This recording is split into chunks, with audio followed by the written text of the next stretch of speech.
Hi అండి, అందరికీ నమస్కారం అండి. ఫ్రెండ్స్, ఇప్పుడు అందిన వార్త. ఎస్బీఐ కస్టమర్లకు అదిరిపోయే గుడ్ న్యూస్. 35,000 నుంచి 50,000కు అంటూ అప్డేట్ అయితే రావడం జరిగిందండి. అయితే ఇందుకు సంబంధించిన పూర్తి వివరాలు అయితే మన వీడియోలో తెలుసుకుందామండి. వీడియో మాత్రం ఎక్కడా స్కిప్ చేయకుండా చూడండి ఫ్రెండ్స్. అప్పుడే మనకి పూర్తి సమాచారం అయితే తెలుస్తుంది. లేట్ చేయకుండా టాపిక్లోకి వెళ్ళిపోదాము. స్టేట్ బ్యాంక్ ఆఫ్ ఇండియా తన కస్టమర్లకు అదిరిపోయే గుడ్ న్యూస్ అయితే చెప్పింది. ఆటో స్వీప్ సేవ కనీస పరిమితిని పెంచుతూ నిర్ణయం తీసుకుంది. ఇప్పుడు ఈ పరిమితిని 35,000 నుంచి 50,000 వరకు పెంచింది.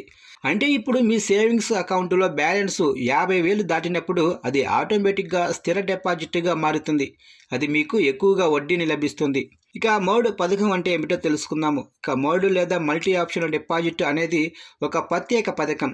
దీనిలో బ్యాంకు మీ పొదుపు ఖాతాలో ఉన్న అదనపు డబ్బును ఆటోమేటిక్గా టర్మ్ డిపాజిట్గా బదిలీ చేస్తుంది. ఇది మీకు పొదుపు ఖాతా కంటే ఎక్కువ వడ్డీని ఇస్తుంది. పొదుపు ఖాతాలో డబ్బు కొరత ఉంటే బ్యాంక్ మోడ్ నుండి మీ ఖాతాకు డబ్బును తిరిగి పంపుతుంది. దీనిని రివర్స్ స్విప్ అంటారు. ఈ డబ్బును పాక్షికంగా లేదా పూర్తిగా తీసుకోవచ్చు. గతంలో ఈ పరిమితి 35,000 ఉండేది. అంటే ఆ పరిమితికి మించి ఉన్న డబ్బును మోడ్గా మార్చేవారు. ఇప్పుడు ఈ పరిమితిని 50,000కు పెంచారు. అంటే ఇప్పుడు గతంలో 50,000 లేదా అంతకంటే ఎక్కువ బ్యాలెన్స్ ఉన్నప్పుడు మాత్రమే మోడ్ అయ్యే ప్రక్రియ ప్రారంభమవుతుంది.